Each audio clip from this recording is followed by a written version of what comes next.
जब active voice से passive voice में बदलना हो तो उसमें कौन से जनरल रूल्स फॉलो करने पड़ते हैं। वैसे तो आपको बहुत से रूल्स पता होने चाहिए, पहले बता चुके थे कि आप अभी आपको सभी प्रकार के सेंटेंस पता होने चाहिए, कितने प्रकार के वाक्य होते हैं, और सभी प्रकार के टेंसेस की पहचान होनी चाहिए कि कौन सा सेंटेंस किस टेंस का है। आपको वाक्य दिया जाए और ये पहचान लो कि ये सेंटेंस इस टेंस का, इस काल का है, ये पहचान आपको पहले होनी चाहिए, मस्ट है। उसके बाद आप ये एक्टिव वॉइस से पैसिव वॉइस में कन्वर्ट करने का जो रूल है वो समझ में आएगा आपके। तो जनरल उसमें सबसे पहला रूल पढ़ते हैं, एक्टिव वॉइस से पैसिव वॉइस में कन्वर्ट करते हैं तो सब्जेक्ट को ऑब्जेक्ट बनाया जाता है। क्या बनाया जाता है?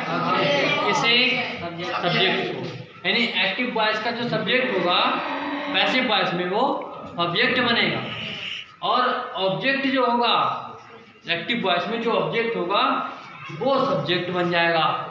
यानी कि एक्टिव से पैसिव में जब लाएंगे तो रिप्लेस कर लेना है, सब्जेक्ट को ऑब्जेक्ट से रिप्लेस करना है और ऑब्जेक्ट को सब्जेक्ट से। उसके अलावा सेकेंड में टेंस कभी नहीं बदलेंगे। हमारे एक्टिव वॉइस में जो वाक्य है उस वाक्य का जो भी काल है, जो भी टेंस है, प्रेजेंट है, पास्ट है, फ्यूचर जो भी है, उसे बदलना नहीं है, उस टेंस में ही रख के ही चेंजिंग करनी है। उसके अलावा चौथा नियम, मेन वर्ब की थर्ड फॉर्म का ही प्रयोग करना है।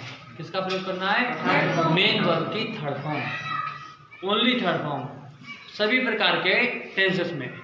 उसके अलावा अगला नियम, सेंटेंस भी कभी नहीं बदलना है। आपको अपना जो हमारे एक्टिव वॉइस में जो वाक्य है हमारा, अफर्मेटिव है या नेगेटिव है या इंटरोगेटिव है, तो जो भी सेंटेंस है वही सेंटेंस रहेगा पैसिव वॉइस में भी, ठीक है।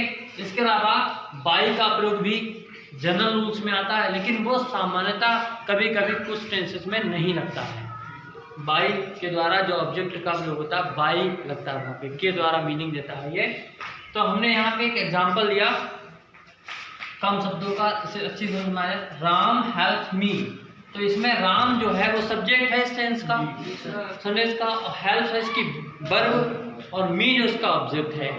तो हमने अभी क्या बताया यहाँ पे, सब्जेक्ट को ऑब्जेक्ट बना दे। तो राम शब्द को हमने, भाई ये ऑब्जेक्ट की सीट है, ये वर्ब की सीट है, ये सब्जेक्ट की सीट है, तो राम को बना दिया ऑब्जेक्ट। हमारे देखिए ये एक्टिव वॉइस में है और ये पैसिव वॉइस में है, तो एक्टिव वॉइस के सब्जेक्ट को क्या लिखा है, पैसिव वॉइस का ऑब्जेक्ट बना दें। तो ठीक, अब सब्जेक्ट जब ऑब्जेक्ट बन गया तो यहाँ पे क्या आएगा, तो यहाँ पे आपको पता होना चाहिए जो ऑब्जेक्ट होगा वो सब्जेक्ट बन जाएगा, तो जो ऑब्जेक्ट है वो सब्जेक्ट बनेगा।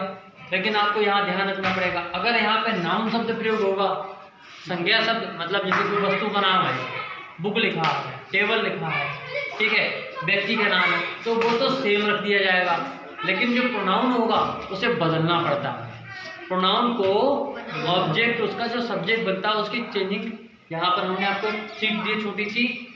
आप अगर आपके सेंटेंस में यहाँ पर मी ऑब्जेक्ट है तो आप उसका यहाँ क्या सब्जेक्ट लाएंगे, आई।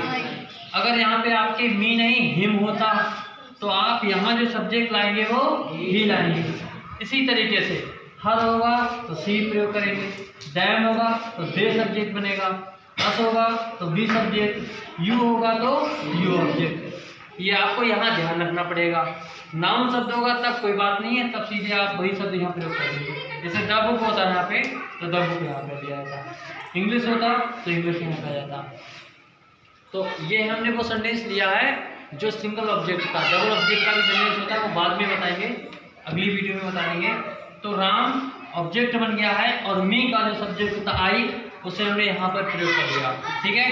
तो ये दो बातें हमने यहाँ पे फॉलो कर ली। टेंस कभी नहीं बदले, तो यहाँ टेंस नहीं बदलना है। अब आपको एक चीज़ और भी पता करनी पड़ेगी जो अलग से टेबल में होगी, हमने बताई दी है। आपको जो मेन वर्ब होगी, मेन वर्ब की थर्ड फॉर्म प्रयोग करोगे तो देखिए अभी ये फर्स्ट फॉर्म है, फिर ये थर्ड फॉर्म बदल जाएगी, तो टेंस नहीं बदल जाएगा, क्या टेंस बदल जाएगा, लेकिन कुछ चीज़ें लगा के टेंस नहीं बदलेगा। ये तो थर्ड फॉर्म में पहुंच जाएगी। लेकिन अगर आपका जो सेंटेंस है वो प्रेजेंट के इंडेफिनिट का है तो सहायक क्रिया में डू डज वाला जो वाक्य होता है, यानी सहायक क्रिया में आप इज आर एन का प्रयोग कर लीजिए। तो आपने यहाँ पे देखा राम हेल्प मी, हेल्प क्या है, फर्स्ट फॉर्म में एस लगा है, तो प्रेजेंट इंडेफिनिट टेंस है ये। तो हमने क्या किया, हेल्प यानी कि इसको समझ करके भाई मेन वर्ब को देखकर ही पता चलेगा कि कौन सा टेंस है। तो यहाँ देख करके हमने इसके अकॉर्डिंग इज आर एम, अभी हमने आपको बताया था, तो आई के हिसाब से एम का प्रयोग होना चाहिए, कर दिया। और हेल्प का हो गया हेल्प, और ऑब्जेक्ट से पहले बाय का प्रयोग। तो हमने कुल मिलाकर जो संदेश था राम हेल्प मी, जब पैसिव वॉइस में कन्वर्ट हुआ तो हो गया I am helped bye Ram, ये हो गया।